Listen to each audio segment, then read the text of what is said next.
여러분, 식약처도 경고한 수입식품 부적합 판정이 1,454건이나 된다는 사실을 알고 계십니까? 당신의 식탁을 점령한 9가지 독을 오늘 낱낱이 공개하겠습니다. 매일 진료실에서 원인 모를 증상으로 고통받는 어르신들을 보면서 제 가슴이 찢어지는 것 같았습니다.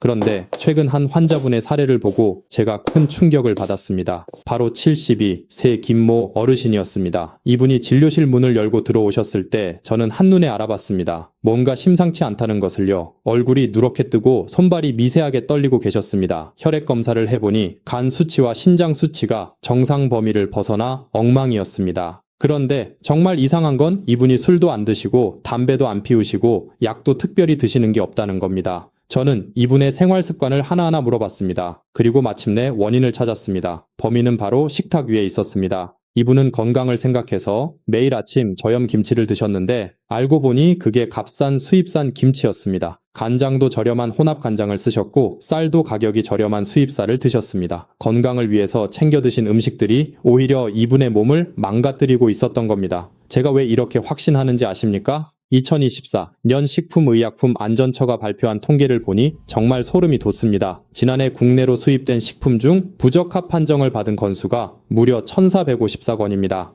2020년 1,083건에서 계속 증가하고 있습니다. 더 충격적인 건 식품 첨가물 사용 기준 위반이 전년 대비 51.5%나 급증했다는 겁니다. 51.5%요. 절반 이상 늘었다는 얘기입니다. 그 중에서도 가장 많은 부적합 판정을 받은 게 어디 제품인지 아십니까? 전체 1,454건 중 616건, 그러니까 42%가 중국산 수입 식품이었습니다. 이건 단순한 숫자가 아닙니다. 여러분, 식탁 위에서 벌어지고 있는 일입니다. 지금 이 순간에도 모르고 드시는 그 음식이 여러분의 간을 망가뜨리고 신장을 상하게 하고 암세포를 키우고 있을 수 있다는 겁니다. 오늘 저는 여러분께 절대 먹어서는 안 되는 수입 식품 9가지를 말씀드리겠습니다.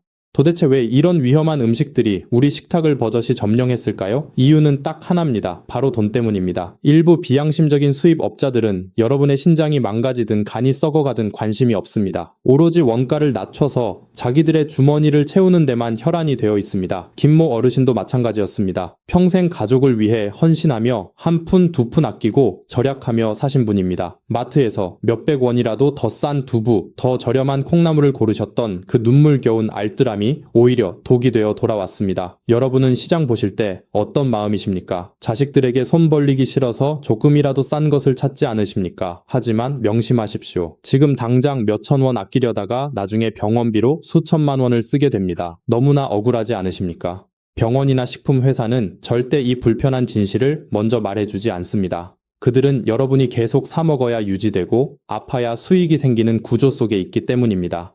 그래서 오늘 제가 욕먹을 각오를 하고 이 자리에 섰습니다. 저는 병원의 이익보다 여러분의 생명이 더 소중합니다. 여러분의 피 같은 노후 자금을 병원비로 탕진하게 만드는 이 악질적인 수입, 식품들의 정체와 그 속에 숨겨진 끔찍한 원리를 지금부터 낱낱이 파헤치겠습니다.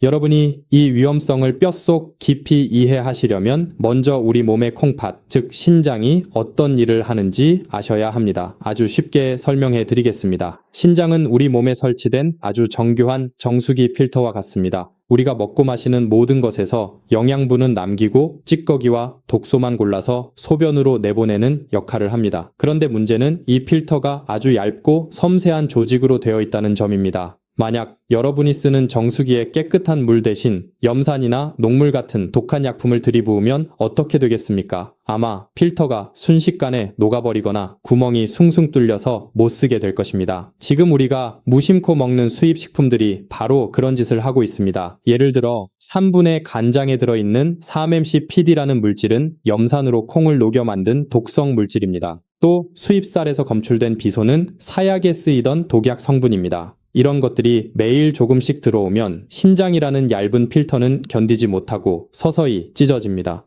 김모 어르신의 신장 수치가 엉망이 되었던 이유가 바로 이것입니다. 필터가 망가지면 걸러지지 못한 독소가 다시 피를 타고 온몸을 돌아다닙니다. 이것을 요독증이라고 합니다. 뇌로 가면 기억력이 떨어지고 심장으로 가면 심부전이 옵니다. 더 무서운 것은 의학 용어로 칵테일 효과라고 부르는 현상입니다. 한 가지 독소만 들어오는 것이 아니라 간장의 독소와 김치의 첨가물, 그리고 쌀의 중금속이 뱃속에서 섞이는 것입니다. 이렇게 되면 독성은 단순히 더해지는 것이 아니라 1 더하기 1이 10이 되고 100이 되어 폭발적으로 강해집니다. 우리 어르신들의 몸은 젊은 사람보다 해독 능력이 떨어지기 때문에 이 독성 칵테일을 마시는 순간 간과 신장은 회복 불가능한 상태로 무너져 내립니다. 결국에는 일주일에 3번씩 병원에 가서 4시간 동안 기계에 팔을 묶고 피를 걸러내는 투석 생활을 해야 할 수도 있습니다. 상상만 해도 끔찍하지 않으십니까? 그래서 우리는 지금 당장 이 독소들의 공급을 끊어야 합니다. 이제부터 제가 말씀드릴 첫 번째 식품군부터 반드시 기억하시고 오늘 당장 주방에서 치워버리셔야 합니다. 자, 이제 마음 단단히 드십시오. 지금부터 제가 말씀드릴 첫 번째 그룹은 우리가 매일 먹는 주식이라는 점에서 가장 치명적이고 위험합니다. 어쩌다 한 번 먹는 특식이 아니라 아침, 점심, 저녁 하루 3번 매일 우리 입으로 들어가는 것들이기에 그 독성은 상상을 초월할 정도로 우리 몸에 깊이 쌓입니다. 김모 어르신이 가장 충격을 받으셨던 부분도 바로 여기였습니다. 평생 건강식이라고 믿고 드셨던 그 밥상이 사실은 독상이었습니다. 첫 번째로 절대 드시면 안 되는 것은 바로 3-MCPD가 들어간 산분해 간장입니다. 마트에 가셔서 간장 뒷면을 한번 보십시오. 식품 유형의 혼합 간장이라고 적힌 제품은 무조건 피하셔야 합니다. 우리 어르신들 입맛 없을 때 따뜻한 밥에 간장 한 숟가락 넣고 달걀 비벼 드시는 거 참 좋아하십니다. 그런데 그 간장이 어떻게 만들어지는지 아십니까? 우리의 전통 간장은 콩과 소금물을 한 가리에 넣고 1년 넘게 햇볕과 바람을 맞으며 천천히 발효시킵니다. 이 과정에서 유익한 균이 생기고 깊은 맛이 우러나옵니다. 하지만 공장에서 만드는 산분해 간장은 다릅니다. 콩에서 기름을 짜내고 남은 찌꺼기에 식용 염산을 부어버립니다.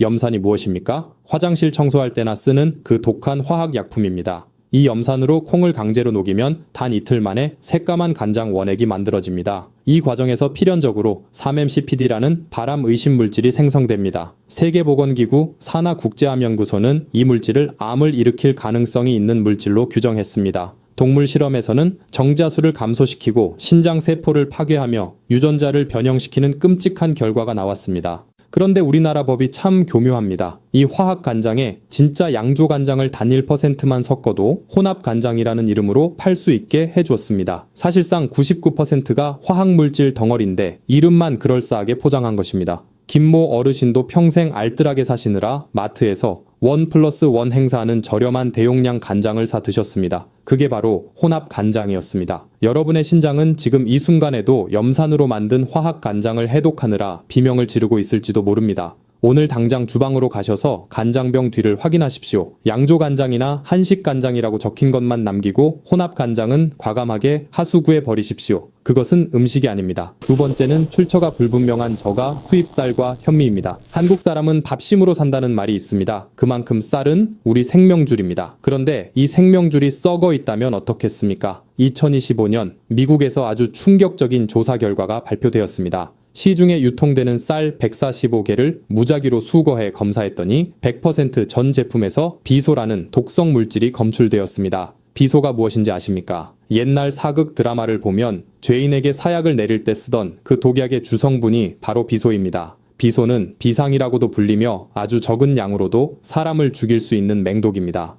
그런데 어떻게 쌀에 이런 독약이 들어갔을까요? 쌀은 물을 많이 먹는 작물입니다. 벼가 자라는 논이 토양이나 물이 오염되어 있으면 벼는 그 속에 있는 중금속을 스펀지처럼 쫙 빨아들입니다. 특히 규제가 느슨한 일부 국가에서 수입된 저가쌀은 농약과 중금속, 범벅인 경우가 많습니다. 비소뿐만 아니라 카드뮴, 납, 수은 같은 중금속이 쌀알 깊숙이 박혀 있습니다. 이것을 밥으로 지어 먹으면 어떻게 되겠습니까? 비소는 우리 몸에 들어와서 잘 빠져나가지 않고 차곡차곡 쌓입니다. 처음에는 피부가 좀 가렵고 머리가 멍하고 손발이 저린 증상으로 시작합니다. 많은 어르신이 이걸 단순히 나이 들어서 늙어서 그런가 보다 하고 넘기십니다. 하지만 아닙니다. 몸속에 쌓인 독이 신경을 갉아먹고 있는 신호입니다. 김모 어르신도 손발이 떨리는 증상을 단순 노화로 알았습니다. 특히 건강 생각하신다고 드시는 수입 현미는 더 위험합니다. 쌀의 영양분은 껍질인 미강에 많지만 중금속과 농약 성분도 껍질에 가장 많이 붙어 있습니다. 검증되지 않은 수입 현미를 드시는 것은 독약을 껍질째 씹어 드시는 것과 같습니다. 쌀만큼은 제발 돈 아끼지 마십시오. 반드시 포장지 뒷면에 원산지를 확인하시고 국산 쌀, 그 중에서도 믿을 수 있는 지역의 쌀을 드셔야 합니다. 세 번째는 아스파탐이 들어간 수입 김치입니다. 한국인의 밥상에 김치가 없으면 밥이 넘어가지 않습니다. 식당에 가도 기본으로 나오는 게 김치입니다. 그런데 식당에서 나오는 김치 혹은 마트에서 파는 아주 싼 김치들의 원재료명을 자세히 보신 적 있으십니까? 2023년 식약처 조사 결과 수입 김치의 85%에서 아스파탐이라는 인공 감미료가 검출되었습니다. 아스파탐은 설탕보다 200배나 더 강한 단맛을 내는 화학 물질입니다. 도대체 왜 짭짤해야 할 김치에 설탕도 아닌 이런 강력한 화학 감미료를 넣었을까요? 이유는 간단합니다. 질 나쁜 배추와 소금을 써서 쓴맛이 나거나 제대로 발효되지 않아 쿰쿰한 냄새가 나는 것을 감추기 위해서입니다. 강한 단맛으로 혀를 마비시켜서 재료의 나쁜 상태를 속이는 것입니다. 세계보건기구는 이 아스파탐을 발암 가능 물질로 분류했습니다. 우리 전통 김치는 배추와 무, 고춧가루, 젓갈이 어우러져서 유산균이 만들어내는 자연의 맛입니다. 하지만 아스파탐 김치는 발효가 아니라 화학 조미료 맛입니다. 김모 어르신이 드셨던 저염 김치도 알고 보니 짠맛을 줄인 대신 맛을 내기 위해 각종 화학 첨가물을 쏟아부은 수입산 가공 김치였습니다. 저염이라고 해서 안심했는데 오히려 화학 첨가물 칵테일을 드신 꼴이 되었습니다. 이것들이 몸에 들어오면 간은 이것을 음식으로 인식하지 못하고 도구로 인식합니다. 해독하느라 간 수치가 치솟고 찌꺼기가 신장에 여과망을 막아버립니다. 밖에서 식사를 하실 때 원산지 표시판을 꼭 확인하십시오. 배추는 국산인데 고춧가루가 중국산이라고 적혀 있거나 아예 배추와 고춧가루 모두 수입산이라고 적혀 있다면 그 김치는 손도 대지 마십시오. 그것은 우리가 아는 김치가 아닙니다. 그냥 붉은 색소를 입힌 배추 절임일 뿐입니다. 여기까지가 우리가 매일 먹는 주식 중에서 절대 피해야 할 세 가지였습니다. 여러분의 부엌에는 이 세 가지 중 몇 개가 있습니까? 혹시 지금 가슴이 철렁 내려앉으셨습니까? 괜찮습니다. 지금이라도 아셨으니 다행입니다. 이제부터라도 바꾸면 됩니다. 여기까지가 우리가 매일 먹는 주식 중에서 절대 피해야 할 첫 번째 그룹 세 가지였습니다. 김 어르신이 제 설명을 듣고 나서 뭐라고 하셨는지 아십니까? 아이고 선생님, 제가 건강한다고 먹은 게 다 독이었네요 라며 깊은 한숨을 쉬셨습니다. 맞습니다. 여러분도 일부러 드신 게 아니라 몰라서 드신 겁니다. 오늘 영상이 정말 중요하다고 생각되시면 지금 바로 카카오톡으로 가족들에게 보내주십시오. 특히 자녀분들에게 꼭 보내주셔야 합니다. 사랑하는 여러분의 손주들도 학교 앞이나 식당에서 이런 음식을 모르고 먹고 있을 수 있기 때문입니다. 공유 버튼 누르는 데는 단 3초면 충분합니다. 그 짧은 3초가 사랑하는 가족의 생명을 구합니다. 자, 이제 나머지 식품들을 말씀드리겠습니다.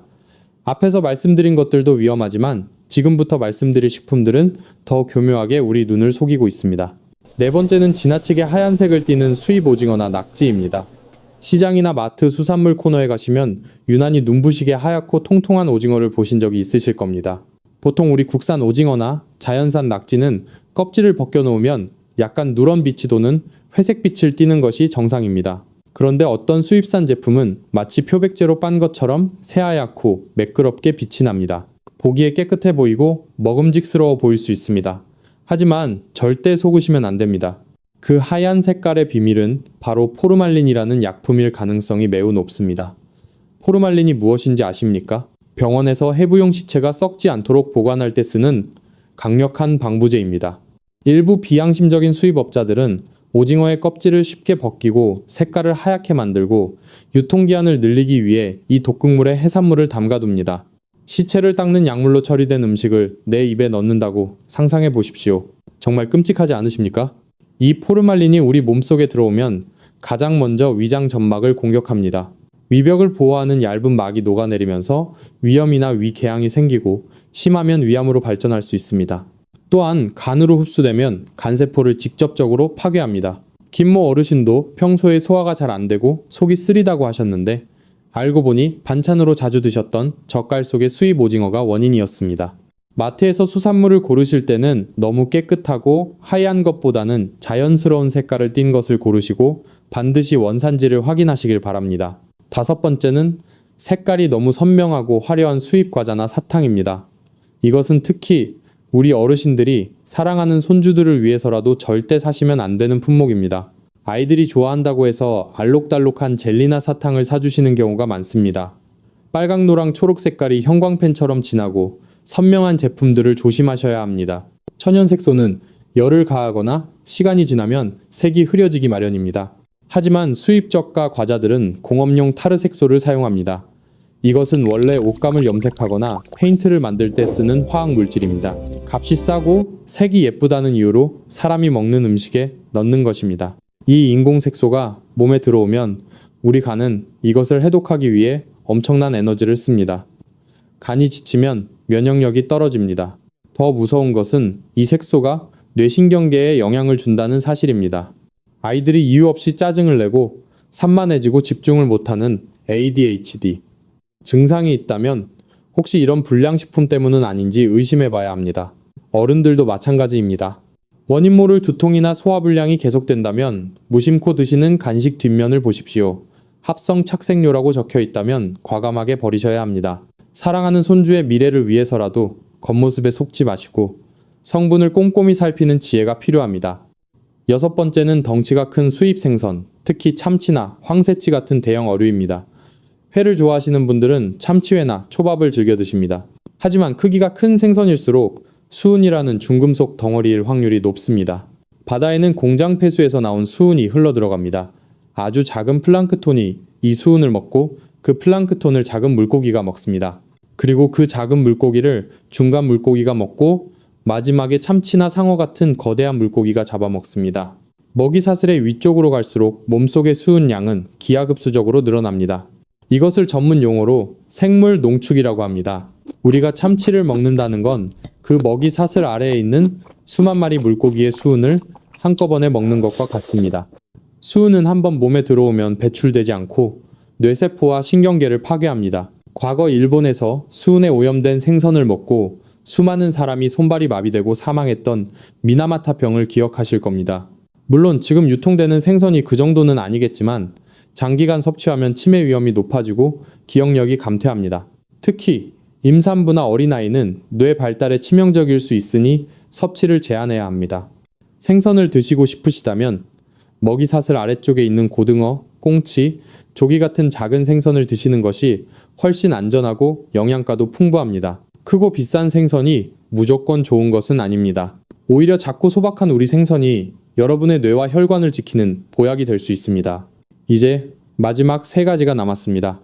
앞서 말씀드린 식품들이 눈에 보이는 위험이었다면 지금부터 말씀드릴 세 가지는 겉으로 보기엔 너무나 멀쩡해 보여서 더 위험한 침묵의 암살자들입니다.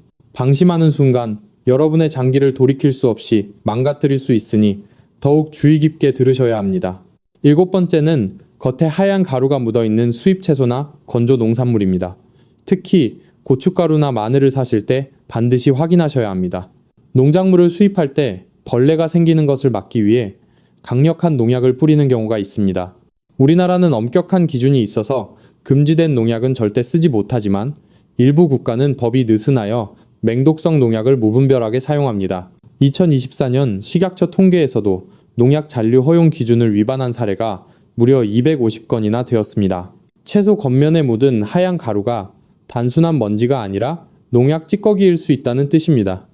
이것을 그대로 드시면 간과 신장이 해독을 포기할 정도로 큰 충격을 받습니다. 특히 신경계를 공격하는 농약 성분은 손발 떨림이나 어지럼증을 유발하고 장기간 섭취 시 파킨슨병이나 치매의 원인이 될 수 있습니다. 김모 어르신의 손떨림 증상도 바로 이 잔류 농약의 영향이 컸습니다. 여덟 번째는 찌그러지거나 녹슨 수입 통조림입니다. 마트 할인 코너에 가면 찌그러진 통조림을 싸게 파는 경우가 종종 있습니다. 아무리 싸도 절대 카트에 담지 마십시오. 통조림 캔 내부에는 금속이 음식에 직접 닿지 않도록 특수 코팅이 되어 있습니다. 그런데 캔이 외부 충격을 받아 찌그러지면 이 내부 코팅막이 미세하게 깨지게 됩니다. 그 틈으로 비스페놀 A라는 환경 호르몬이 음식물로 흘러나옵니다. 이 물질은 우리 몸속에 들어오면 마치 호르몬인 척 행세하며 내분 비계를 교란시킵니다. 남성은 남성 호르몬이 줄어들고 여성은 유방암이나 자궁암의 위험이 커집니다. 겉보기에 멀쩡한 음식 같지만 실상은 환경 호르몬 국물을 드시는 것과 같습니다. 통조림을 고르실 때는 반드시 흠집 하나 없는 매끈한 것을 고르시고 가능하면 캔보다는 유리병에 든 제품을 선택하시는 것이 안전합니다. 마지막 아홉 번째는 포장지의 성분 표시가 불분명한 수입 가공식품입니다. 한글 표시 사항이 제대로 붙어 있지 않거나 인쇄 상태가 조잡한 제품은 쳐다보지도 마십시오. 일부 비양심적인 업체들은 원가를 낮추기 위해 식용소금 대신 공업용 소금을 사용하기도 합니다. 공업용 소금은 불순물을 제거하지 않아 납이나 카드뮴 같은 중금속이 그대로 들어 있습니다. 이것으로 만든 젓갈이나 절임식품을 먹으면 뼈가 녹아내리는 고통을 겪을 수도 있습니다. 과거 일본에서 카드뮴에 오염된 음식을 먹고 뼈가 부러져 아프다고 울부짖었다는 이타이병을 기억하실 겁니다. 값이 터무니없이 싸거나 제조사 정보가 불투명한 식품은 바로 이런 위험을 안고 있습니다. 자, 여기까지 절대 드시면 안 되는 9가지 식품을 모두 말씀드렸습니다. 제 설명을 들은 김모 어르신은 집에 돌아가자마자 냉장고 문을 열고 검은 봉지에 쌓인 정체불명의 음식들을 싹 다 갖다 버리셨습니다. 처음에는 아깝다고 손을 떨으셨지만 이것이 나를 죽이는 독이었다는 사실을 깨닫고 과감하게 결단하신 겁니다. 여러분도 지금 당장 냉장고를 점검하셔야 합니다. 아깝다고 생각하지 마십시오. 그 음식들이 여러분의 병원비가 되어 돌아올 것입니다. 자, 여기까지 제 말씀을 들으신 여러분은 아마 가슴이 답답하고 걱정이 태산 같으실 겁니다. 선생님, 저는 이미 몇 년째 이런 음식들을 먹어왔는데 어떡합니까? 제 몸은 이미 다 망가진 것 아닙니까? 하고 묻고 싶으실 겁니다. 하지만 걱정하지 마십시오. 절대로 늦지 않았습니다. 우리 몸의 회복 능력은 여러분의 생각보다 훨씬 더 위대하고 강력합니다. 제가 처음에 말씀드린 김모 어르신을 기억하십니까? 그분도 수십 년을 모르고 드셨지만 딱 3개월 만에 모든 수치가 정상으로 돌아왔습니다. 중요한 것은 과거가 아니라 바로 지금부터입니다. 오늘부터 나쁜 독소의 공급을 딱 끊기만 해도 여러분의 간과 신장은 스스로 치유를 시작합니다. 여기에 해독을 돕는 천연 치료제를 더하면 금상첨화입니다. 제가 김어르신께 처방해드린 2가지 기적의 음식을 공개하겠습니다. 첫 번째는 사과입니다. 아침에 먹는 사과는 금이라는 말이 괜히 있는 게 아닙니다. 사과 껍질에 풍부한 펙틴이라는 성분은 우리 몸속의 방사능 물질과 중금속을 빨아들이는 강력한 진공청소기 역할을 합니다. 이 펙틴이 소화관을 통과하면서 장 내벽 구석구석 숨어있는 독소를 강력하게 흡착해서 대변으로 배출시킵니다. 두 번째는 미역과 다시마 같은 해조류입니다. 우리 한국 사람들은 생일날이나 아이를 낳으면 미역국을 먹습니다. 이것은 조상님들의 엄청난 지혜입니다. 미역과 다시마를 물에 불려 만져보면 끈적끈적한 점액질이 묻어납니다. 이 성분이 바로 알긴산입니다. 알긴산은 몸속에 쌓인 납이나 카드뮴 같은 중금속을 스펀지처럼 딱 달라붙게 해서 몸 밖으로 끌고 나가는 능력이 탁월합니다. 실제로 미세먼지가 심한 날 미역국을 먹으면 중금속 배출에 큰 도움이 된다는 연구 결과도 있습니다. 비싼 해독 주스나 약을 사 드실 필요가 없습니다. 매일 아침 사과 반쪽을 껍질째 드시고 저녁상에는 따뜻한 미역국 한 그릇을 올리십시오. 이것이 바로 자연이 준 최고의 해독제입니다. 자, 이제 마지막으로 가장 중요한 이야기를 하고 마치겠습니다. 제가 처음에 말씀드린 김모 어르신이 3개월 뒤에 진료실에 다시 오셨을 때 저는 정말 깜짝 놀랐습니다. 흑빛이던 얼굴색이 환하게 피어나셨고 미세하게 떨리던 손도 멈추셨습니다. 검사 결과 간 수치와 신장 수치가 모두 기적처럼 정상 범위로 돌아와 있었습니다. 그분이 진료실을 나가시면서 제 손을 꼭 잡고 눈물을 글썽이며 하신 말씀이 아직도 귓가에 생생합니다. 선생님 덕분에 살았습니다. 이제 우리 손주들 밥상도 마음 놓고 차려줄 수 있게 되었습니다. 이 말씀이 의사로서 저를 가장 뭉클하게 만들었습니다. 사랑하는 여러분, 건강은 돈으로 살 수 없습니다. 지금 당장 눈앞에 몇백 원, 몇천 원을 아끼려다가 나중에 병원비로 수천만 원을 쓰게 될 수도 있습니다. 오늘 제가 알려드린 마트 장보기 5단계 수칙을 내일부터 당장 실천하십시오. 그리고 댓글창에 실천이라고 딱 2글자만 남겨주십시오. 혼자 하면 작심삼일이 되기 쉽지만 우리 구독자님들이 함께하면 끝까지 갈 수 있습니다. 서로의 댓글을 보며 응원해 주십시오. 오늘 영상이 여러분의 생명을 지키는 데 도움이 되셨다면 구독과 좋아요 버튼을 꾹 눌러주시고 소중한 가족과 지인들에게 카카오톡으로 이 영상을 공유해 주십시오. 여러분의 작은 관심이 사랑하는 가족의 생명을 지킵니다. 저는 앞으로도 병원에서는 절대 알려주지 않는 진짜 건강 정보로 여러분을 찾아뵙겠습니다. 여러분 모두 아프지 말고 건강하게 오래오래 사십시오. 감사합니다.